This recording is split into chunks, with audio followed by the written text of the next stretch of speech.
নিয়তিকৃত নিয়ম রহিতাম ঘাতৈকময়ীম অনন্য পরতন্ত্রা নবরস রুচিরা নির্মিতিম আদদতি ভারতী কবি জয়তি। আচ্ছা,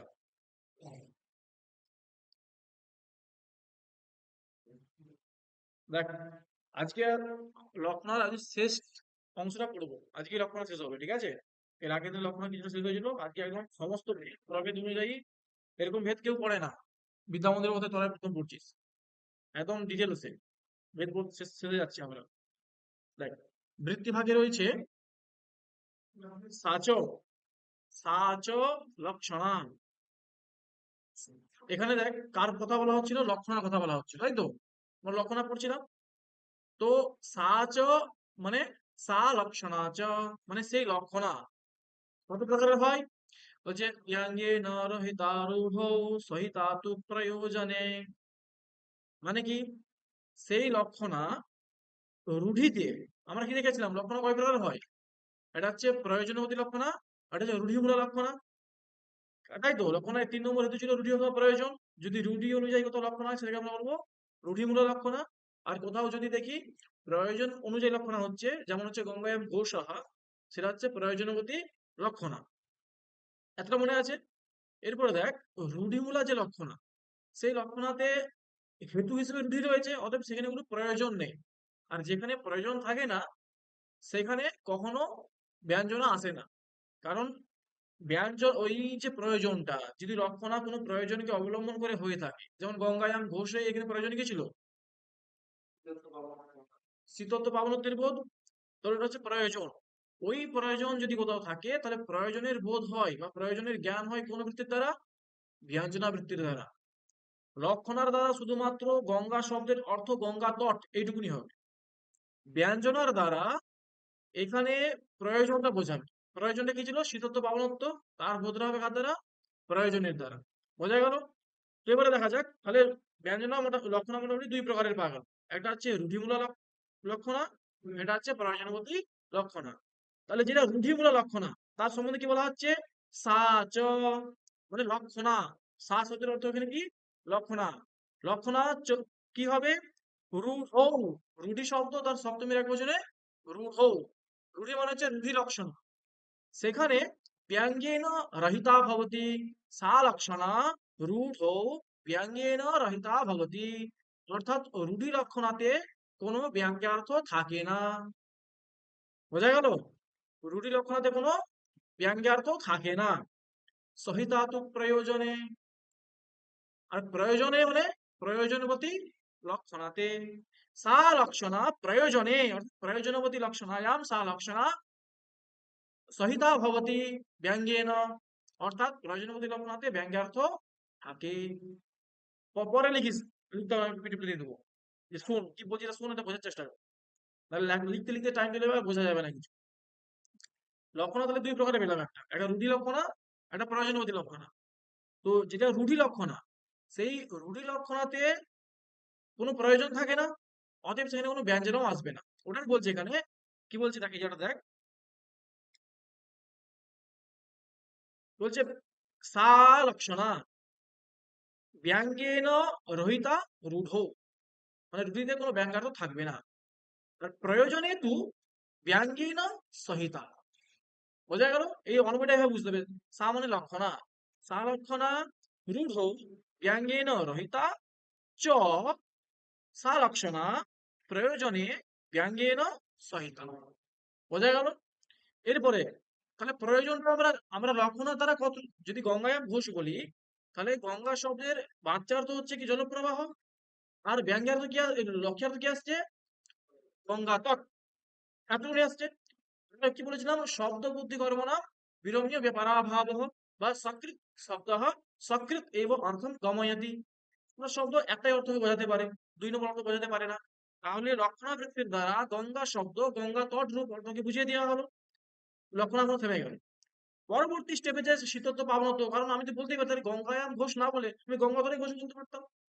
কারণ গঙ্গার তটে যদি ঘোষ বলা যায়, তাহলে টোটাল যে গঙ্গা একদম হিমালয় থেকে শুরু করে সাগর পর্যন্ত প্রত্যেকটা গঙ্গার তীরে তাহলে পবিত্র হয়ে যেত না? ধরো কোথাও কোথাও তো মানে মনাচিরও রয়েছে, শ্মশান রয়েছে, নাও করা হয়। তো সেই জায়গাগুলো অতটা পবিত্র ধরা হয় না, অপবিত্র স্থান ধরা হয়ে যায় ওগুলোকে।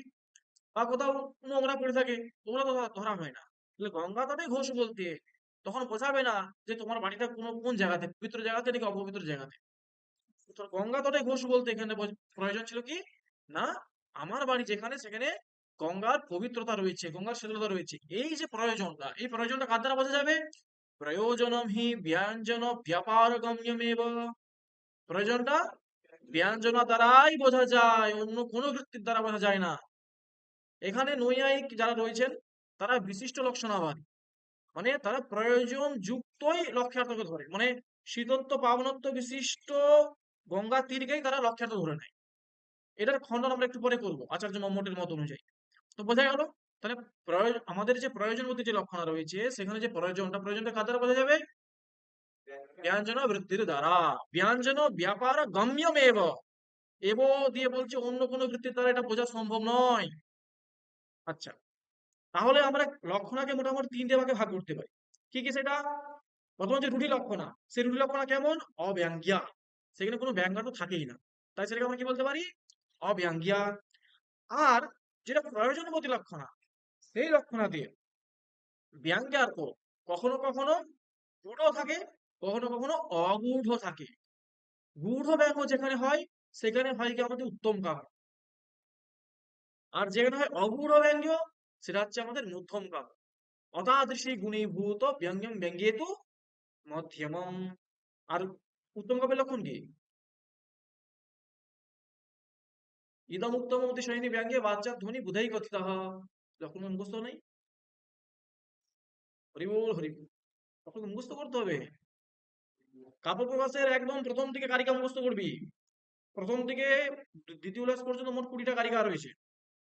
আমি দ্বিতীয় উল্লাস মুখস্থ করে দেবো, প্রথম উল্লাসটা নিজেদের মোট 5টা কারিকা আছে, মুখস্থ করতে হবে।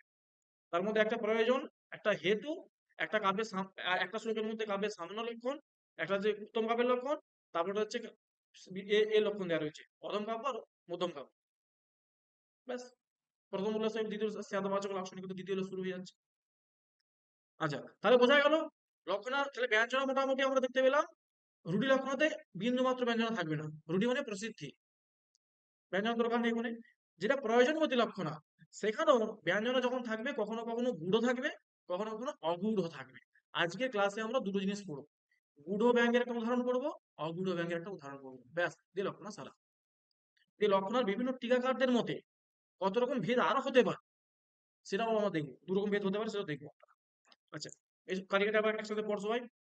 ব্যঙ্গেন রহিতারূঢ়ো সহি ধাতু প্রয়োজনে তজ্জ গূঢ়মগূঢ়ং বা আদেশা কথিতা ত্রিধা। কি বলছে? তচ্চ, তাহলে আমরা প্রথম লাইনটা মানে বুঝতে পেরে গেলাম। ব্যঙ্গেন রহিতারূঢ় সহি ধাতু প্রয়োজনে মানে কি হলো পীযূষ?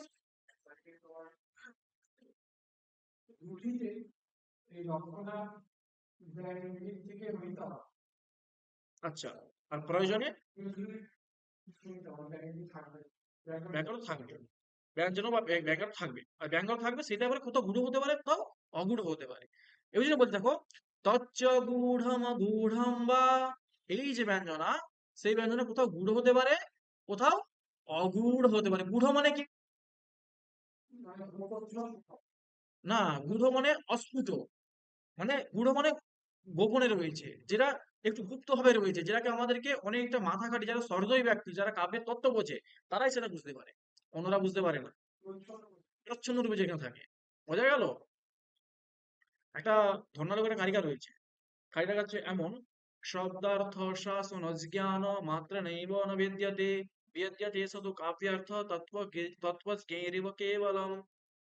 বৈয়াকরণ হয়ে গেছে মানে তুমি কাব্যতত্ত্ব বুঝাবে এমনটা কোনো কথা নেই। আচার্য ধর্ণালোক প্রথমে বলছেন প্রথমে হি বিদ্বাংস বৈয়াকরণাঃ, সেখানে বৈয়াকরণদেরকে সম্মান জানিয়েছেন। কারিকাতে কি লিখছেন? শব্দার্থ শাসন জ্ঞান মাত্র নৈব ন বেদ্যতে, বেদ্যতে শুধু কাব্যার্থ তৎপজ্ঞেরিব কেবলম। কেবলম, কাব্যের যে আসল তত্ত্ব শুধুমাত্র শব্দ আর অর্থের জ্ঞান জেনে গেলে, প্রকৃতি প্রত্যয়ের জ্ঞান জেনে গেলে তোমার কাব্যের তত্ত্ববোধ হয়ে যাবে, এই কথা কিন্তু নয়। বৈয়াকরণ থেকে সম্মান জানিয়েছে মানে আমরা তো মহান পণ্ডিত না। তুমি পণ্ডিত হতে পারো, তার জন্য তোমাকে পড়তে হবে কাব্যের তত্ত্ব। কাব্যের তত্ত্ব যদি তুমি বুঝতে পারো তখন তুমি আমার আলংকারিক শিরোমণি হবে, নাহলে তুমি বই এখনো শিরোমণি। বোঝা গেছে? আচার্য আনন্দবর্ধন কিন্তু এটা বলে গেছে, শুধু শব্দ অর্থ বুঝলেই হবে না, ধ্বনি বুঝতে হবে। পরের সেমিস্টারে আমরা ধ্বনি পড়বো, আমি পড়াবো দোনাল। হ্যাঁ, দেখো, তচ্চ গূঢ়ম অগূঢ়ম বা, তাহলে ব্যঙ্গার্থ কত রকম হলো? গূঢ় একটা, অগূঢ় একটা। তচ্চ, তৎশব্দ মানে কি? বলছে ব্যঙ্গ্যম, অর্থাৎ তচ্চ মানে ব্যঙ্গ্যম, গূঢ়ম যথা। এবারে গূঢ় ব্যঙ্গের উদাহরণ বলছে, দাও তাহলে। ঠিক আছে? আচার্য মম্মট কিন্তু এই গ্রন্থ কাদের জন্য লিখেছেন? প্রাপ্তবয়স্কদের জন্য, যারা হচ্ছে তরুণ যুবক, যাদের বুদ্ধি এখনো একদম প্রখর বুদ্ধি, তাদের জন্য লেখা হয়েছে, ওয়ান টু ছেলেদের জন্য নয়। ব্যঙ্গ্য শব্দের মানে হচ্ছে ব্যঙ্গ্যার্থ।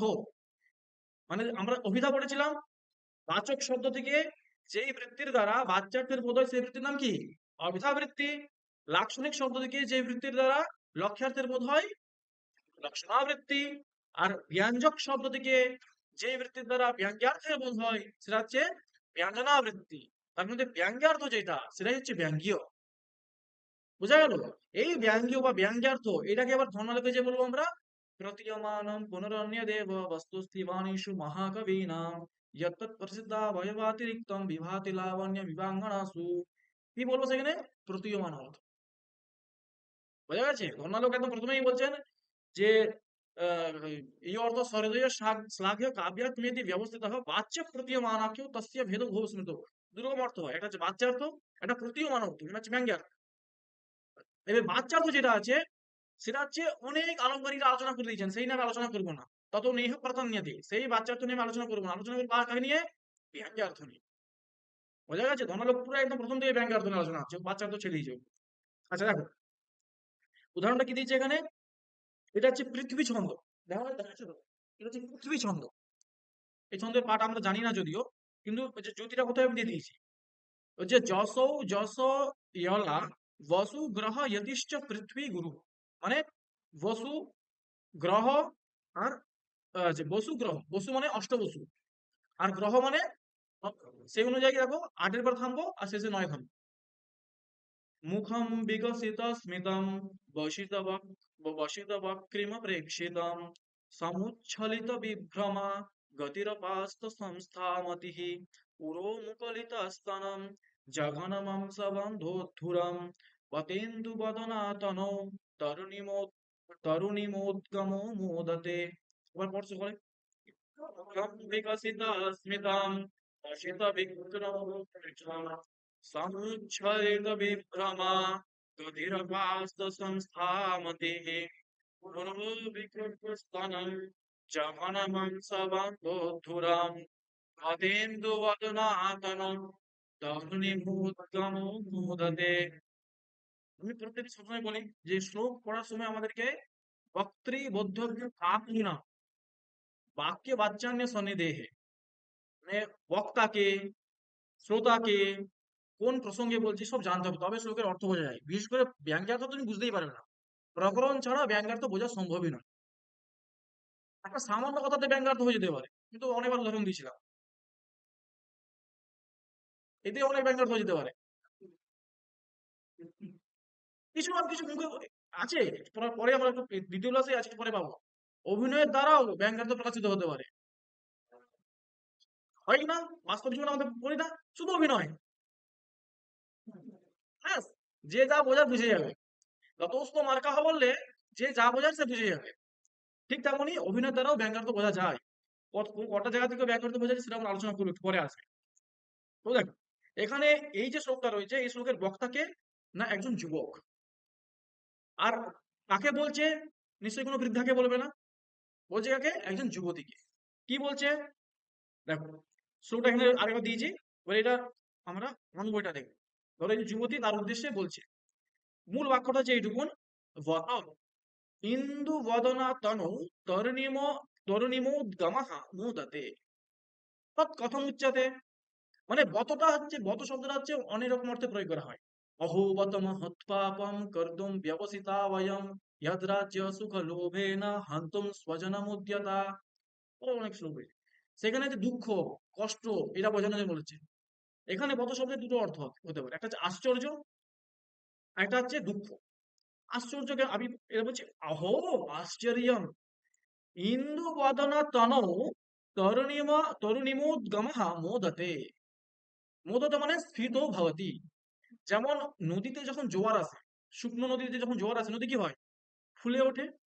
ঠিক তেমনি যুবতীর শরীরে যখন যৌবন আসছে, নবযৌবন আসছে, তার শরীরে তখন মোদাতে স্ফীত ভবতি। বোঝা গেছে? এবারে বলছে সেই যুবতী কেমন? ইন্দু বদনা।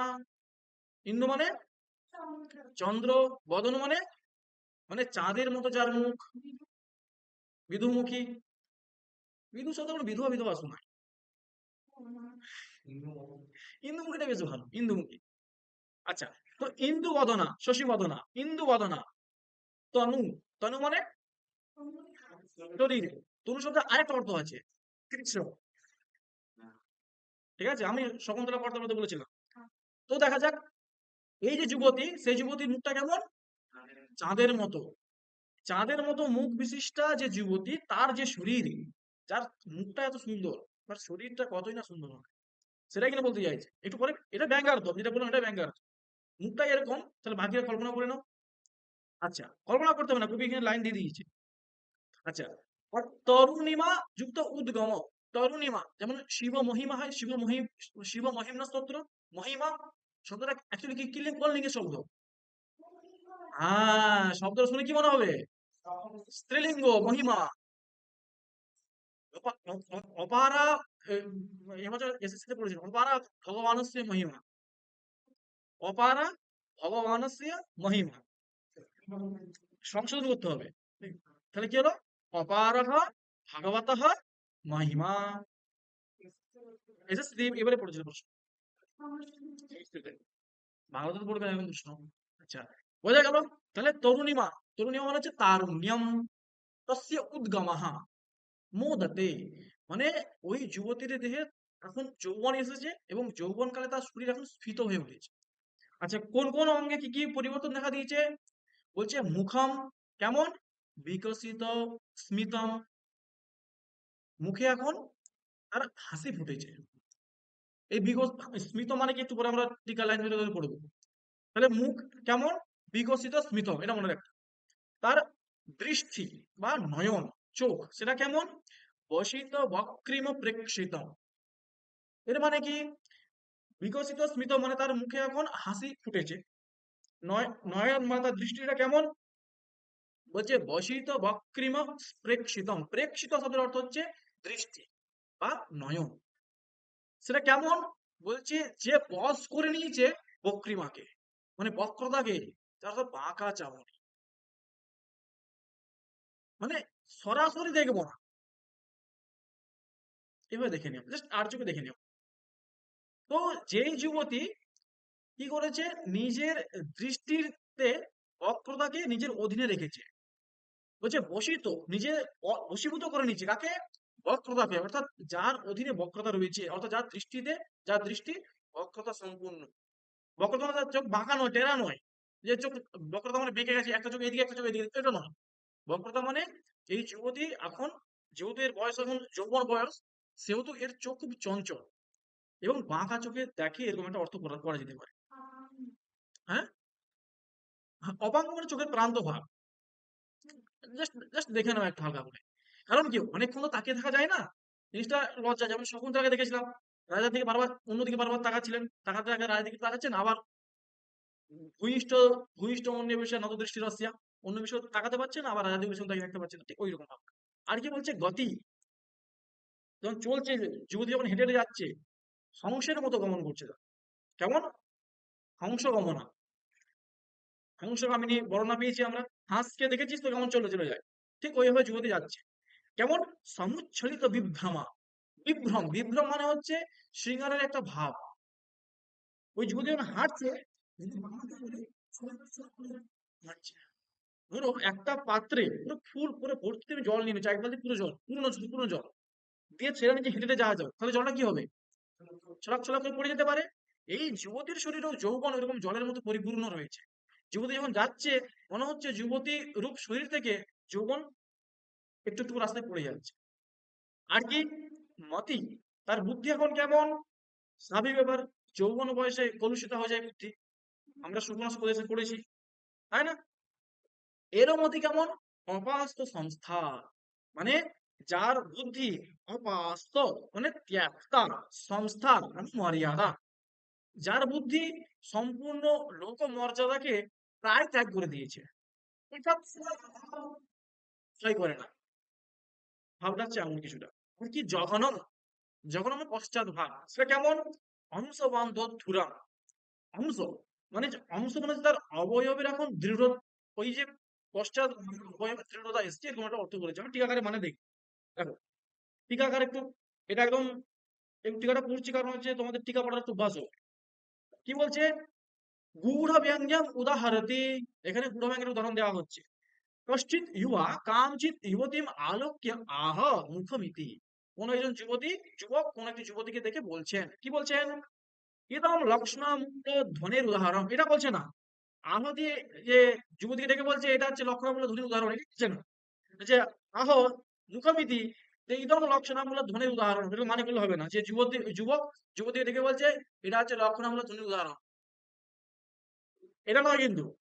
এটা টিকাকার বলছেন যে এই উদাহরণটা যেটা যুবক বলবে সেটা লক্ষণামূলক ধ্বনি, ধ্বনি মানে ব্যঞ্জনা, তার উদাহরণ এটা। কি বলছে? ইন্দু বদনায়াহ তনৌ, মানে ইন্দু বদনা মানে বললাম চন্দ্রমুখী, তার যে তনু মানে শরীর, সেই শরীরে দেখো শিব মহিমনা হয় না, তাই তরুণ তরুণ নিম্নাহা, তরু নিম্নাহা, মানে ওই তারুণ্য, তারুণ্যস্য উদ্গমঃ আবির্ভাবঃ মোদতে স্ফীতো ভবতি ইত্যর্থঃ।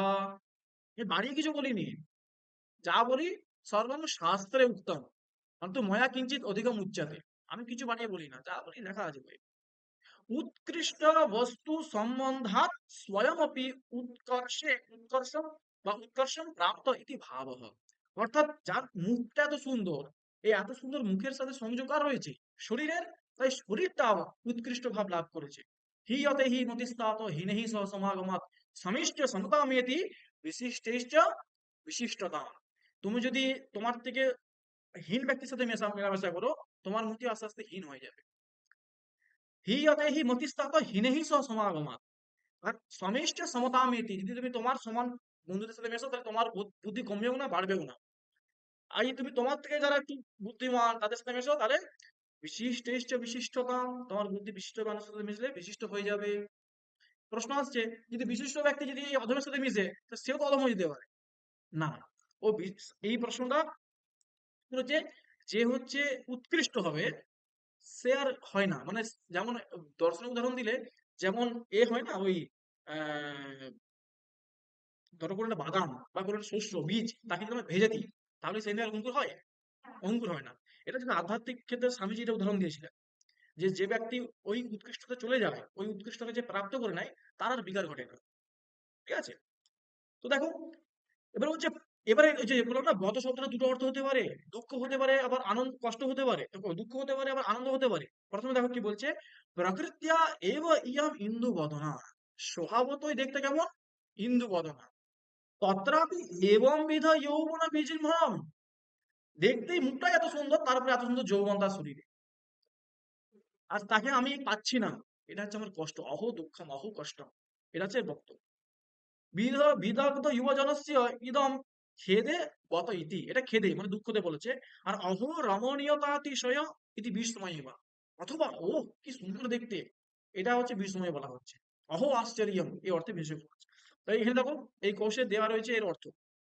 এবার আমি যেটা বললাম সেটা পুরো হিনের রেজ আমি পুরো আলোচনা করবো না। তো দেখো মুখ কেমন বিকশিত স্মিতম, স্মিতম মানে কি? হাসি 6 প্রকারের হয়, তার মধ্যে একটা হচ্ছে স্মিত হাস। সেটা কেমন? হি হি করে নয়, স্মিত হাস মানে জাস্ট ঠোঁটটা একটু কাঁপবে, আর চোখটা একটু বিস্তৃত হবে। এই হাসিটা হাসতেন আমাদের সত্যব্রত স্যার। ঠোঁটটা হালকা কাঁপবে আর চোখটা হালকা স্মিত হবে। তো এটা হচ্ছে কি হাসি? স্মিত হাসি।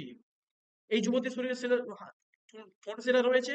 আর দেখো কি বলেছে, বশিত মানে বশীকৃত, স্বাধীনীকৃত বক্রিমা, মানে যে মানে নিজের অধীনে করে নিয়েছে কাকে?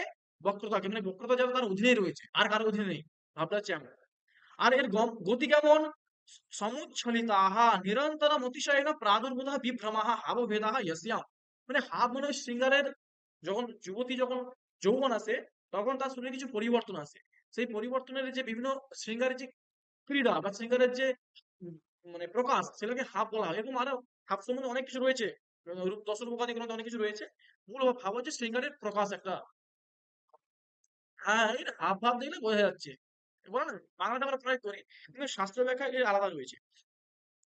আর দেখো এই জায়গাটা দেখো, এই যে এই জায়গাটা যেটা জঘনম উরুমূল ভাগः পুংসবন্ধেন অবয়বানাং দৃঢ়বন্ধনেন উদ্ধুরম বিলক্ষণরতিযোগ্যম জাতম ইদানীম। আর কি ইয়াদুয়া রতিবন্ধ বিশেষঃ যোগ্য, এর কিছু নেই। এই হচ্ছে আমাদের এই যে ছন্দ যেটা বললাম, পৃথিবী ছন্দ এ রয়েছে। তাহলে মোটামুটি সকল অর্থ বোঝা গেল। এরপর আসা যাক বালবোধ টিকা। আমি এই টিকাটাই বেশি পছন্দ করি, কারণ বালবোধের জন্য লেখা আছে তো। আর এই টিকাতে সমস্ত টিকা সার পেয়ে যাবে। ঠিক আছে, দেখো এরপরে প্রথমে কি বললো, এখানে কি বললো, মুখম কীদৃশম বিকশিত স্মিতম। আমি বললাম এটা লক্ষণাবলা ধ্বনি উদাহরণ, তার লক্ষণা কি আসছে, বলছে বিকাশ। আর বিকাশ হয়, কে বিকশিত হয়? পুষ্প বিকশিত হয়। এই যুবতীর মুখ কি করে এই যুব এই যুবতীর মুখ তো বিকশিত হতে পারে না। হতে পারে কি? মুখ, মুখের ধর্ম কখনো বিকশিত হতে পারে না। কিন্তু এখানে বলা হচ্ছে যুবতীর মুখ কেমন হচ্ছে, বিকশিত স্মিত রয়েছে আর হাতে। মুখ কি ফুল নাকি? ফুল তো বিকশিত হয়, প্রস্ফুটিত হয়, মুখ তো প্রস্ফুটিত হয় না। তাহলে মুখের সাথে কি হলো এখানে? বাধা। আচ্ছা, বশীকরণ কে করতে পারে? কালা জাদু যারা করে, অনেকে দেখবে এখন বর্তমানে সোশ্যাল মিডিয়াতে যারা বাঙালি মহিলারা হচ্ছে, যুবতী রয়েছে, এদেরকে বলা হয় কালা জাদু স্পেশালিস্ট। হ্যাঁ, ওসব জানিস না এই করতে। তো সাহেব, বশীকরণ কে করতে পারে? কোনো মানুষ করতে পারে, কোনো যুবতী করতে পারে, কোনো তান্ত্রিক করতে পারে, কিন্তু চোখ কি করে বশীকরণ করবে? কারো দৃষ্টি কি করে বশীকরণ করবে? করতে পারে না। মুখার্থের বাধা। আচ্ছা, ঊর্ধ্ব গতি বিশেষ রূপ সমুচ্ছলনস্য মূর্ত দ্রবধর্মস্য বিভ্রমে। ওই যুবতীর গমন যখন করছে, সেটাকে কি বলছি, এর গমন কেমন, যেখান থেকে ছলকে ছলকে পড়ছে। কি ছলকে ছলকে পড়ছে? তার যৌবন। এই যৌবন ছলকে ছলকে, জল বা কোনো দ্রবদ্রব্য যেটা রয়েছে, যেটা জলীয় পদার্থের মতো, জলের মধ্যে যে পদার্থগুলো, যেমন জল রয়েছে, ঘি রয়েছে, মধু রয়েছে, এই জলীয় পদার্থগুলো, দ্রবদ্রব্যগুলো, এইগুলো হচ্ছে ছলকে ছলকে পড়তে পারে, কিন্তু যৌবন কি করে পড়বে? মুখ্যার্থের বাধা হলো। আর মরজার ত্যাগ কি করতে পারে? কোনো মানুষ করতে পারে, কিন্তু বুদ্ধি তো করতে পারে না। এখানে মুখ্যার্থের বাধা হলো। আচ্ছা, মুকুলিত স্তন বলা রয়েছে, পুষ্প তো মুকুলিত হতে পারে, স্তন তো মুকুলিত হতে পারে না। মুখ্যার্থের বাধা হলো। আরো আরো জায়গাতে, হ্যাঁ, মুকুল মানে হচ্ছে পুষ্প, ফুল, ফুলের যে কুঁড়ি, সেটাকে মুকুল বলা হয়। তো আরো আরো যে বাকি জায়গাতেও এই একইভাবে মুখ্যার্থে বাধা হচ্ছে। আমি কয়েকটা জায়গা দেখাচ্ছি এখানটাতে। প্রথমে কি বললো, মুখম বিকশিত স্মিতম। মুখম বিকশিত স্মিতম। তাহলে মুখ্যার্থের বাধা কেন হলো এখানে? মুখ তো বিকশিত হতে পারে না। তাহলে বিকশিত শব্দের বাচ্চার্থ কি হচ্ছে? মুখের দ্বারা অভিধার দ্বারা কি বাচ্চার্থ কি বুঝবো? এটা কার ধর্ম? পুষ্পের ধর্ম। কিন্তু কার ধর্ম নয়? মুখের ধর্ম নয়। পুষ্পস্য ধর্মঃ না তো মুখস্য। স্পষ্ট? তাহলে মুখ্যার্থের বাধা হয়ে গেল। মুখ্যার্থের বাধা হলে কোন বৃত্তি আসে? লক্ষণাবৃত্তি। সে, তাহলে আমরা লক্ষণাবৃত্তিকে ফোন করি, যে আমাদের সমস্যা হয়েছে, একটু হেল্প করতে হবে। এবারে আমাদের লক্ষণাবৃত্তি আসছেন। লক্ষণাবৃত্তিটা কোন অর্থ বোঝা যায়? লক্ষ্যার্থ।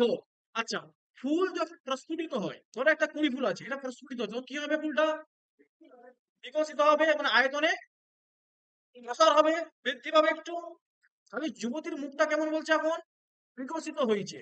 মানে তাহলে এই বিকশিত হওয়া আর ফুলের বিকশিত হওয়ার মধ্যে একটা সম্বন্ধ স্থাপন করতে হবে। কি সম্বন্ধ? কার্যকারণ সম্বন্ধ। কেমন করে? বিকশিত হলে কি হয়?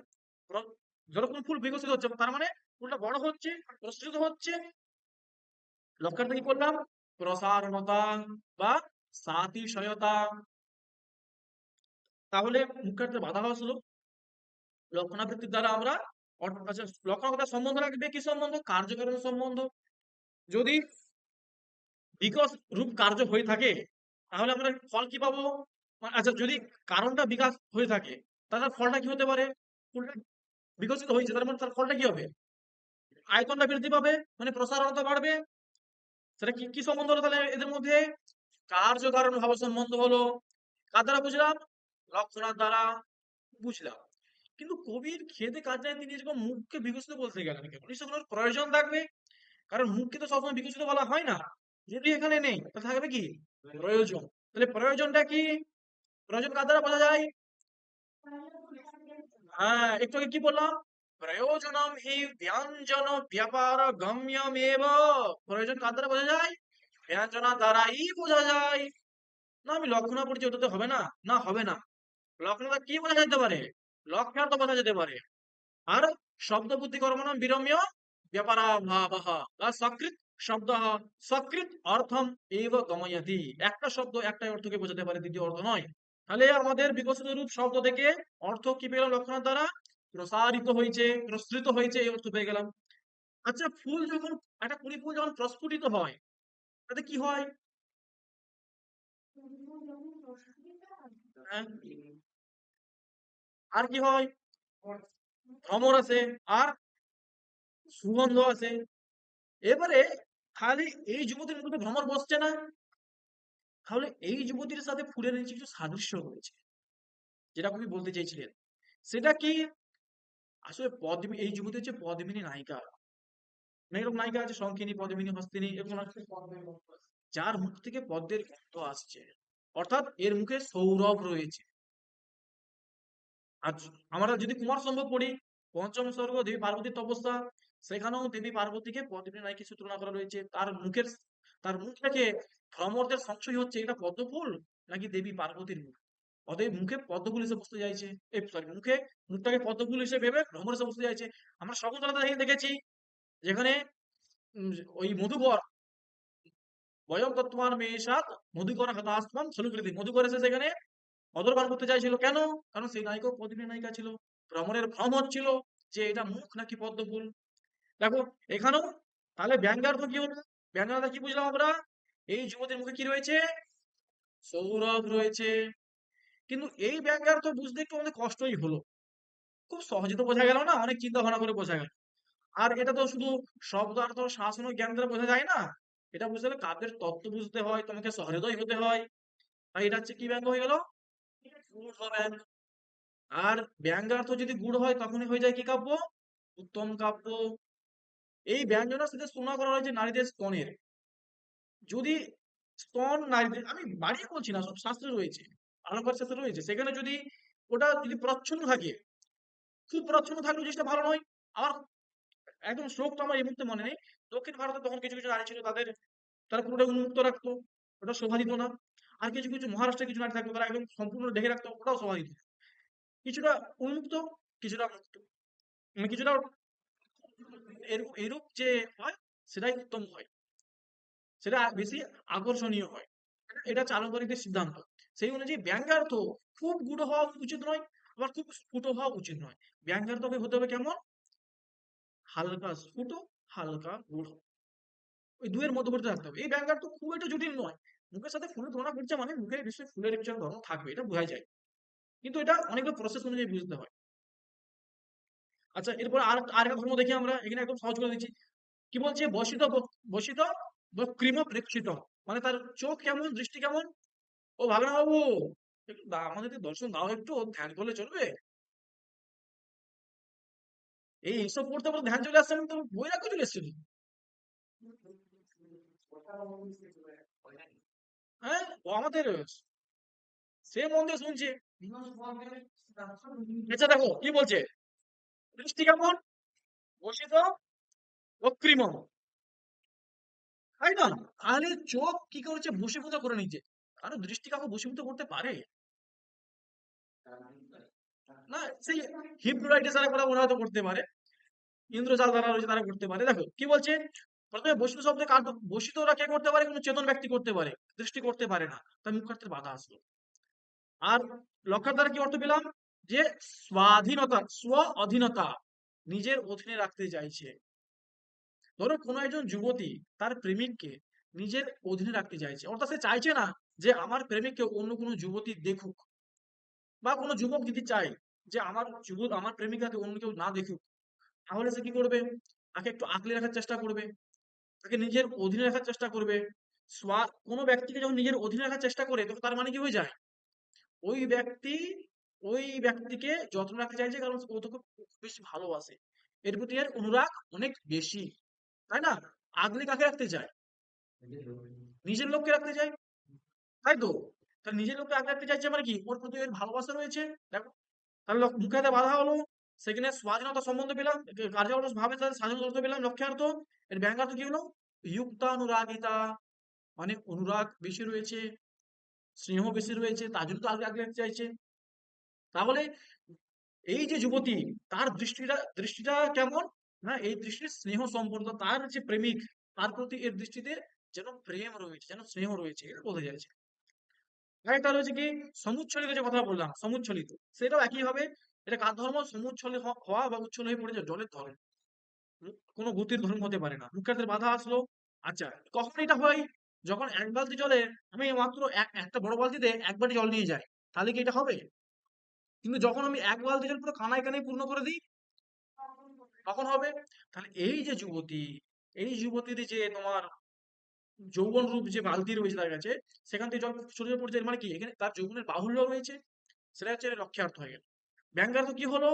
সকল মনোহারিতা, সকলেরই মনকে সে হরণ করে নিচ্ছে, এ হচ্ছে এর ব্যঙ্গার্থ। এরকম করে মোটামুটি বাকি যতটা, মোট 8টা পয়েন্ট রয়েছে এখানে, আমি 3টা দেখালাম।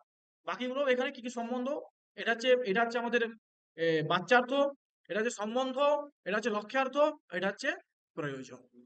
সো কারণ এই 3টা আমরা দেখালাম, বাকিগুলো একইভাবে হচ্ছে, সব তো দেখানো সম্ভব নয়। বোঝা গেল বাবু? এটা হচ্ছে কি হলো? গূঢ় ব্যঙ্গের উদাহরণ, মানে এটা আমরা এক ধরনের উত্তম কাব্য বলতে পারি। এরপরে একটা দেখা যাক অগূঢ় ব্যঙ্গ। অগূঢ় ব্যঙ্গ মানে যেখানে ব্যঙ্গার্থ স্ফুট, স্ফুট মানে অপ্রচ্ছন্ন, অপ্রচ্ছন্ন মানে প্রচ্ছন্ন নয়, এটা বললে হবে না। ইন্দ্র বিরোজা রায়ের মতো বলে যে, এগুলো বিরোজাকে বলছে এ, এ মঘবা বিরোজা ন্যায় আছে। বলছে মঘবা মানে কি গো? বলছে মঘবা মানে হচ্ছে বিরোজা, বিরোজা মানে কি? ইন্দ্র। তাহলে মঘবা মানে ইন্দ্র বলে তো কাজ মিটে যেত, ঘুরি ঘুরি বলার কি ছিল? তাহলে তাহলে অগূঢ় মানে হচ্ছে অ্যাকচুয়ালি যে ব্যঙ্গার্থটা প্রচ্ছন্ন নয়, অর্থাৎ সামান্য ব্যক্তি, যে সামান্য কাব্যটাব্য পড়ে, সেই ব্যক্তি তার অর্থ বুঝে যাচ্ছে, তাহলে সেটাকে গূঢ় ব্যঙ্গ বলা হয় না, সেটাকে বলা হয় অগূঢ় ব্যঙ্গ। তাহলে সেটাকে আমরা বলবো মধ্যম কাব্য। উত্তম কাব্যের কিন্তু ব্যঙ্গার্থটা গোপনেই থাকে, ঢাকারই থাকে, বেশি উন্মোচিত হয়ে গেলে সেটা ভালো লাগে না।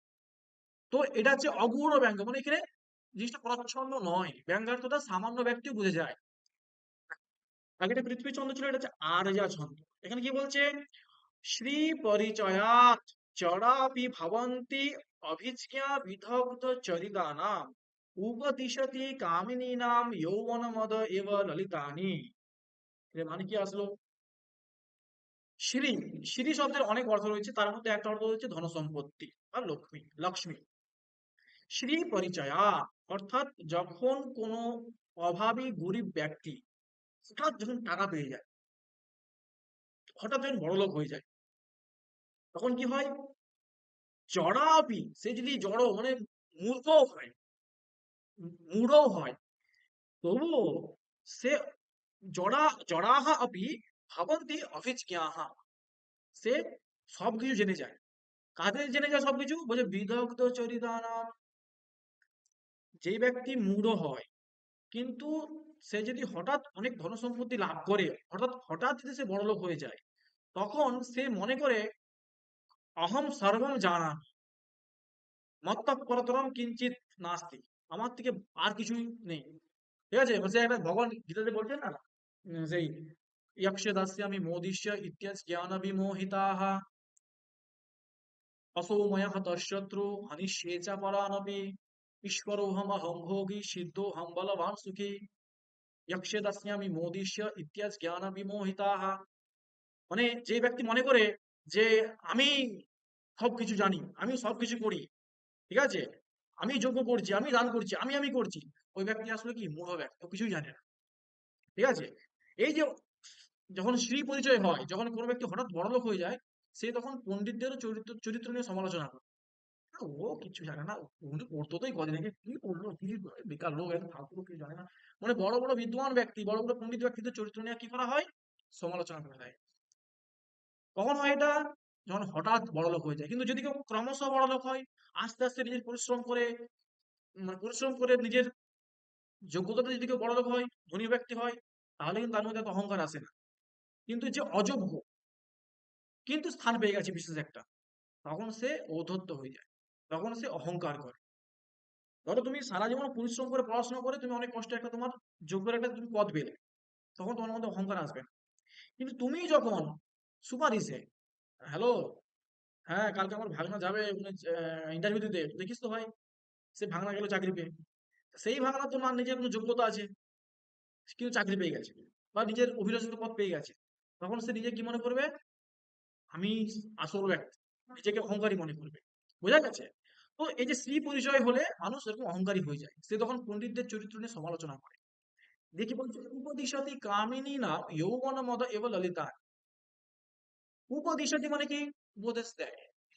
কে উপদেশ দেয়, যৌবন মদা, যৌবনের যে অহংকার, যৌবনের যে মদ, যৌবন যেটা বলা হচ্ছে, কামিনী নাম যৌবন যৌবন মদ এব উপদিশতি, কামিনীদের যৌবন যে রয়েছে সেই যৌবনই উপদেশ দেয় কিসের, ললিতানি, ললিতের উপদেশ দেয়। ললিত মানে কি, বলছে অনার্য উপদিষ্টম শৃঙ্গার, এই এখানে দেওয়া যায় স্যার ললিতম রতিচেষ্টিতম। ললিত মানে হচ্ছে শৃঙ্গার বা ওই যে রতিক্রিয়ার বিভিন্ন চেষ্টা, সেটাকে বলা হচ্ছে ললিত বা ললিতানি। মানে বলতে চাইছি এখানটাতে যে যুবতীদের যখন যৌবন আসে, তখন তার তাকে কেউ শেখাতে হয় না, সে নিজে নিজেই যৌবনের সমস্ত জিনিস শিখে যায়। ভাবনা হচ্ছে এমন, অনায়াসে না সর্বমস্ব জানা, সে অনায়াসে সবকিছু শিখে যায়। বৃত্তিতে কি বলছে, অত্র উপদিশতি ইতি, এখানে ইতুন বলে আচার্য মোট থেমে গেলে, আমাদের টিকাকারের সাহায্য নিতে হবে। টিকাকারের অর্থ কি বলেছেন, বলছে অত্র উপদিশতি, উপদেশ মানে হচ্ছে উপদেশ দেওয়া। আর এখানে যৌবন মত, যৌবন কি করে উপদেশ দিবে, যৌবন কেউ উপদেশ দিতে পারে, যৌবন তো একটা শরীরের ধর্ম বিশেষ, আর উপদেশকে দিতে পারে কোনো গুরুদেব দিতে পারেন, কোনো বয়স্ক ব্যক্তিকেও দিতে পারেন, বা যে ব্যক্তি অন্তত কথা বলতে পারে সে উপদেশ দিতে পারে। তাহলে যৌবন তো কথা বলতেই পারে, মানে উপদেশ দেবে কি করে? তাহলে এই শব্দটা এখানে কি হলো, বাধিত হলো, মুখ্যার্থের বাধা পেল। তাহলে এখান থেকে কি আসবে আমাদের, রক্ষণাবৃত্তি আসবে। দেখো, মুখ্যার্থের বাধা পেল, উপদিশতি কার ধর্ম, চেতনের ধর্ম, নত অচেতনস্য, এটা চেতন ধর্ম, অচেতন ধর্ম নয়। তাহলে মুখ্যার্থের বাধা হলো। এবং কি অর্থ পেলাম আমরা সেখান থেকে, আবিষ্কারতি প্রকাশয়তি, মানে যখন যুবতী, যখন ধরো কোনো বালিকা থেকে যখন সে যুবতী হয়, তখন তার শরীরের যে যৌবন থাকে সেই যৌবনই প্রকাশ করে, নিজে নিজেই প্রকাশ করে দেয়। কি প্রকাশ করে, সমস্ত ওই রতি চেষ্টা বা যৌবনের যে সমস্ত হাব ভাব বা শারীরিক যে পরিবর্তনগুলো হয়, ওগুলো যৌবন নিজে থেকে প্রকাশিত করে দেয়। ঠিক আছে? দিয়ে কবি এখানে বলছেন, যেন যৌবন মাত্রাই উপদেশ দিচ্ছে এই সমস্ত কিছু, তার যৌবনটা যাতে উপদেশ দিচ্ছে তার শরীরের এই বিকাশের। যেমন আগের সঙ্গে যেমন পেলাম, ঠিক ওই ধরনের যে আমার বর্ণনা ভাবি, ওরকম উপদেশকে দিচ্ছে, যাতে যৌবনে প্রতিষ্ঠা দিই, যৌবন মাদা এবং প্রতিষ্ঠা দিই। কিন্তু উপদেশ তো যৌবন দিতে পারে না, মুখার্থের বাধা হলো। যে সামান্য বিষয় সম্বন্ধে আমরা করলাম এ আবিষ্কারতি, মানে প্রকাশয়তি, মানে যৌবনই প্রকাশিত করে। কি প্রকাশিত করে, ওই সমস্ত শৃঙ্গার পূজিত যে চেষ্টা সেগুলি প্রকাশিত করে যুবতীর দেহে। আচ্ছা, এটা বললো কেন, ব্যঙ্গার্থ কি, বলছে অনায়াসিন ললিত জ্ঞানম, অনায়াসেই যুবতী যখন যৌবন হয়, তার যে সমস্ত শারীরিক পরিবর্তনগুলো হয় বা তার যে হাব ভাব গুলো হয়, ওগুলো সে অনায়াসেই, মানে কোনো আচার্যের কাছে তার শিক্ষা নিতে হয় না, তার যৌবনই তাকে শিখিয়ে দেয় সবকিছু। যেমন একটা গরিব বাচ্চা অল্প বয়সে সে যদি তার বাবা মাকে হারিয়ে ফেলে, তাহলে দেখবে সে নিজে থেকেই সমাজে কিভাবে টিকে থাকতে হয়, কিভাবে স্ট্রাগল করতে হয়, সে তো নিজে নিজে শিখে যায়। রাস্তার ধারে দেখবে বাচ্চা বাচ্চা ছেলেগুলো অনেক সময় স্টেশনে দুধ বিক্রি করছে, ফুল বিক্রি করছে, এইসব কাজ করছে, কেন করছে ওরা, কারণ ওর বয়স হয়নি এগুলো করার, কিন্তু পরিস্থিতি ওকে শিখিয়ে দিচ্ছে। ঠিক তেমনি এই যুবতীও ধরো, মানে এগুলো শেখানোর জন্য কোনো গুরু গুরু লাগছে না, তার যৌবনই তাকে শিখিয়ে দিচ্ছে, অনায়াসে সব তার জ্ঞান লাভ হয়ে যাচ্ছে। এটা ছিল, এটা হচ্ছে আমাদের কি হল, হ্যাঁ অর্থ করা হবে, অবশ্যই হবে। আচ্ছা, বাহ, তাহলে অল্পটা মনে আছে তাহলে। বাহ, তারপর কি বলছে তাহলে, ব্যঙ্গে একটা পড়ার পর, ব্যঙ্গে নর হে দারুঢ় সহে ধাতু প্রয়োজনে তচ্চ গূঢ়ম বা তদেষা কথিতা ত্রিধা। তাহলে তচ্চ গূঢ়ম উদাহরণ পেয়ে গেলাম আমরা, অগূঢ়মের উদাহরণ পেয়ে গেলাম আমরা। তদেষা কথিতা ত্রিধা। তাহলে এইভাবে যদি আমরা লক্ষণাকে ভাগ করি, তাহলে লক্ষণ তিন প্রকার হতে পারে। তাহলে আগে আমরা লক্ষণ অনেক ভেদ হয়েছিল, প্রয়োজনবোধী লক্ষণা, রূঢ় লক্ষণা বা রূঢ়িমূলক লক্ষণা পেয়ে গেছে আগে। আমরা এখানে বলা হচ্ছে ব্যঙ্গার্থের ভিত্তিতে যে লক্ষণ, যদি কেউ বলে যে লক্ষণ কয় প্রকার, তখন প্রশ্ন করা উচিত কার ভিত্তিতে। আপনি যদি বলেন হেতুর ভিত্তিতে, তাহলে আমি বলবো দুই প্রকার, প্রয়োজনবতী আর রূঢ়িমূলক। আপনি যদি বলেন ব্যঙ্গার্থের ভিত্তিতে, তাহলে আমি বলবো তিন প্রকারের, অব্যঙ্গ্য, গূঢ় ব্যঙ্গ, অগূঢ় ব্যঙ্গ। এবার আপনি যদি বলেন সব ভিত্তিতে বলো, তাহলে আমি বলবো 13 প্রকারের ব্যঙ্গার্থ লক্ষণ হয়। তুমি একটু দেখাচ্ছি, তাহলে এই একটা বোঝা গেল কি কারিকা। তাহলে একটা কারিকা যে পড়লাম, এই কারিকাটা পড়লাম, তার অর্থটা দেখলাম, দুটো উদাহরণ দেখলাম। এরপর দেখা যাক লক্ষণা 13 প্রকার ভেদ। প্রথমে লক্ষণা, রূঢ়ি লক্ষণা, প্রয়োজনীয়তী লক্ষণা। রূঢ়ির পাশে এক লেখা রয়েছে, এর মানে হচ্ছে এখানে এটা এক প্রকার হয়ে গেল ভেদ। এখানে কোনো ব্যাঘাত নেই, মানে ও আলাদা এক প্রকার হয়ে গেল। আর প্রয়োজনীয়তী লক্ষণ 12 প্রকার হতে পারে। কিভাবে হতে পারে? আমরা এটা দেখো পড়েছিলাম, শুদ্ধা, গৌরী, মনে আছে? শুদ্ধ কখন হয়?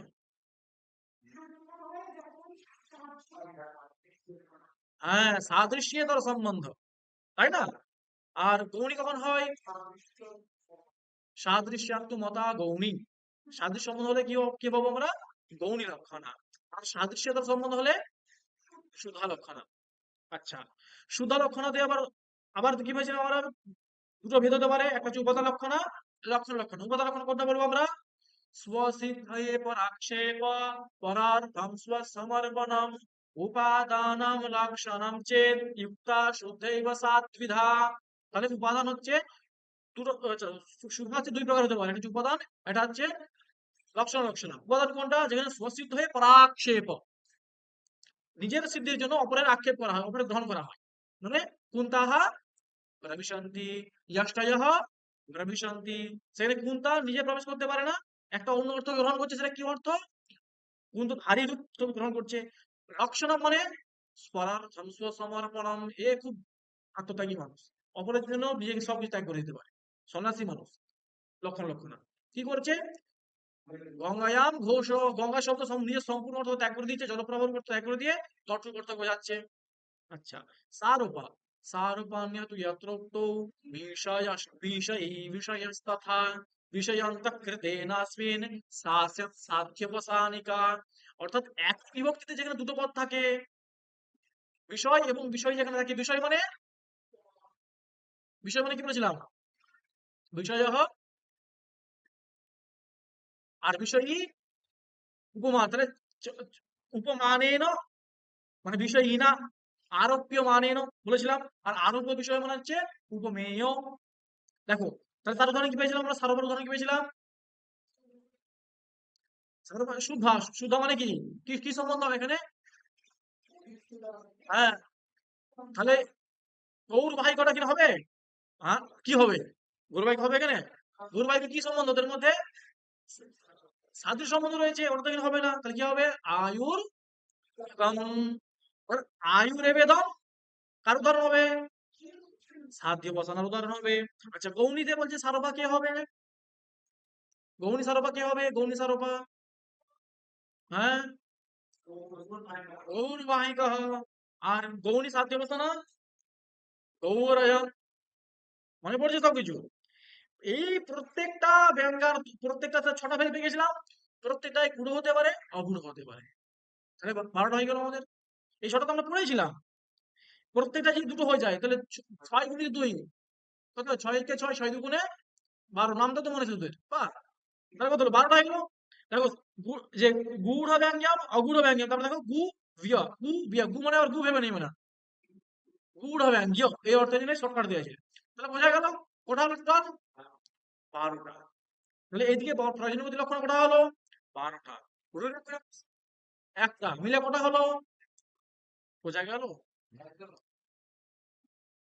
এবারে আসা যাক লাক্ষণিক শব্দটা কাকে বলবো। আমরা দেখো লক্ষণাবৃত্তি পেলাম, লক্ষ্যে অর্থ পেলাম। লাক্ষণিক শব্দ কিন্তু আসল লক্ষণ বলেনি আচার্য মঙ্গল। কি বলছেন? তদ্ভুর লাক্ষণিক স্তত্র ব্যঞ্জনাত্মকঃ ইয়স্য প্রতীতিমাহাতু লক্ষণা সমুপাস্যতে। আরেকবার, তদ্ভুর্লাক্ষণিকস্তত্র ব্যাপারো ব্যঞ্জনাত্মকঃ यस्य प्रतीतिमाहातो लक्षणा समुपास्यते। লক্ষণ, লাক্ষণিক শব্দ কাকে বলবো, তার লক্ষণ কি? আচার্য মোহাম্মদ বলছেন তদ্ভুর লাক্ষণিকঃ। এই যে ব্যাপারগুলো এতক্ষণ ধরে বললাম, যেই শব্দ থেকে বা যেই শব্দকে আশ্রয় করে এই ব্যাপারগুলো হয়, সেই শব্দটাই হচ্ছে কি? লাক্ষণিক শব্দ। শব্দ ইতি সম্বধ্যতে তদ্ভুঃ তদাশ্রয়ঃ। তদ্ভু মানে এই যে যত কিছু ব্যাপার আমরা এত আলোচনা করলাম, এই লক্ষণ ব্যাপার যেই শব্দকে অবলম্বন করে থাকে, যেই শব্দকে আশ্রয় করে থাকে, সেই শব্দটি হচ্ছে কি শব্দ? লাক্ষণিক শব্দ। এতটাই হচ্ছে আমাদের লক্ষণা। তত্র, এরপরে আছে তত্র ব্যাপার ও ব্যঞ্জনাত্মক ইয়স্য প্রতীতিম আধাতুম লক্ষণা সমুপাস্যতে। এবারে মানে কি বলতে চাইছে? সেখানে, অর্থাৎ যেখানে এই লক্ষণাতে, যেখানে প্রয়োজনীয়তি লক্ষণা, তত্র মানে প্রয়োজনীয়তি লক্ষণাতে, সেখানে ব্যঞ্জনাত্মক একটা ব্যাপার থাকে। প্রয়োজনীয়তি লক্ষণে কি থাকে? ব্যঞ্জনাত্মক একটা ব্যাপার থাকে। ইয়াস্য প্রতীতিম আধাতু, যার প্রতীতির জন্য, যার জ্ঞান উৎপাদন করার জন্য লক্ষণা সম্পাস্যতে, লক্ষণের উপাসনা করা হয়, লক্ষণ আশ্রয় নেওয়া হয়। গঙ্গায়াম ঘুষে আমার প্রয়োজন কি ছিল? শীতত্ব পাবনত্বের বোধ, ওটাই ছিল প্রয়োজন। এই প্রয়োজনটা বোঝানোর জন্যই ইয়স্য প্রতীতিম আধাতুম, এই ইয়স্য, ইয়স্য ব্যঞ্জন, ব্যঞ্জন ব্যাপারস্য বা ব্যঙ্গার্থস্য প্রতীতিম জ্ঞানম আধাতুম প্রকাশয়িতুম লক্ষণা সম্পাস্যতে, লক্ষণের উপাসনা করা হয়, লক্ষণের আশ্রয় নেওয়া হয়। সেটা হচ্ছে, সেটা কার দ্বারা বোঝা যায় সেই প্রয়োজনটা? ব্যঞ্জনার দ্বারা। এরপর থেকে আমরা ব্যঞ্জন আলোচনা করব। বোঝা গেল? ইতি সমাপ্তেয়ম লক্ষণা। এই লক্ষণ আমাদের এখানে শেষ করলাম। এরপর শুরু করবো আমরা ব্যঞ্জন। বোঝা গেল কি ব্যাপারটা কি হচ্ছে? তাহলে তাহলে আমরা বাচক শব্দের লক্ষণ কি পেলাম বলতো? বাচক শব্দের হুম साक्षात् साक्षात् सांकेतिकाम्यर्थम यो विधत्ते सो वाचकः। तो वाचक शब्द लक्षण की সংকেতিতশ্চ দুর্ভেদো জাত্যাদির্জাতিরেব বা। হ্যাঁ, এবারে মুখ্যার্থ তত্র মুখ্য ব্যাপারস্য বিধা উচ্যতে। এটা লক্ষণ পেয়েছি আমরা, আচ্যার্থ লক্ষণ পেয়েছি, বাচ্য লক্ষণ পেয়ে গেছি, লক্ষণ লক্ষণ পেয়েছি, লক্ষ্যার্থ কোনটা সেটা বুঝে গেছি, আর লাক্ষণিক শব্দের লক্ষণ পেয়ে গেলাম। এইটা হঠাৎ প্রশ্ন জিজ্ঞাসা করবো, অনেকেই লক্ষণ করে নিয়েছে। আচ্ছা, লাক্ষণ শব্দের লক্ষণ কি আচার্য মোহাম্মদ কিছু বলেছেন? লক্ষণ তো বলা নাই। এমন না, কোথায় বলা নাই? তুমি পড়ো নি তুমি। কারিকাতে আচার্য মোহাম্মদ স্পষ্ট করে বলে দিয়েছে যে তদ্ভুর লাক্ষণিকা, এটা হচ্ছে লক্ষণ শব্দের লক্ষণিক শব্দের লক্ষণ। ঠিক আছে? আর লক্ষণ আর লক্ষণ ওইটা মুখ্যার্থবাদ বিয়োগে দ্বিতীয়ত প্রয়োজনাৎ অন্যার্থ লক্ষ্য দিয়ে লক্ষণা রূপিতা ক্রিয়া, ওটা হচ্ছে লক্ষণ, লক্ষণাবৃত্তির লক্ষণ, এটা লাক্ষণিক শব্দের লক্ষণ। বোঝা গেল? এবারে বাকিটা পড়তে হবে নিজেদেরকে। আমার যতক্ষণ বলো ততক্ষণ বলে দিলাম, বাকি তখন নিজেরা পড়ো। আচ্ছা, এখানে আরেকটা জিনিস রয়েছে, এইটা আমরা পরের দিনে পড়বো যদিও, জাস্ট আমি একটু বলে রাখছি। ব্যঞ্জনা যেটা হয়, ব্যঞ্জনা পরের দিন দেখবো। এটা হচ্ছে শব্দমূলা হতে পারে আর আর্থিমূলা হতে পারে।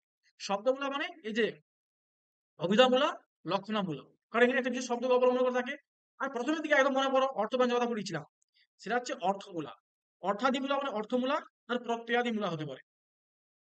অর্থমূলা যেটা রয়েছে সেটা হচ্ছে বাচ্যার্থমূলা হতে পারে, লক্ষ্যার্থমূলা হতে পারে, ব্যঙ্গার্থমূলা হতে পারে। মনে পড়ছে মাতর গৃহ পুরাণ নাস্তি সাধিতম তয়া সাধয়ন্তি সখী শুভম ক্ষণিক ক্ষণে তুনাসি মত কৃতে পশ্চ নিশ্চল নিঃস্পন্দা বিষ্ণুপতি রাজতে বলাকা।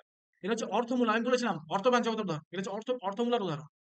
শব্দমূলার হচ্ছে অভিধামূলা আর লক্ষণামূলা। লক্ষণামূলাটা আমরা পড়ে নিয়েছি, এটা গঙ্গায়াম ঘোষ আর ভদ্রাত্মন আমরা পড়ে ফেলি। ঠিক আছে, ভদ্রাত্মন এটা একটু পরে আসবে, এই দ্বিতীয় ক্লাসে আসবে। ভালো হয়েছে ক্লাস?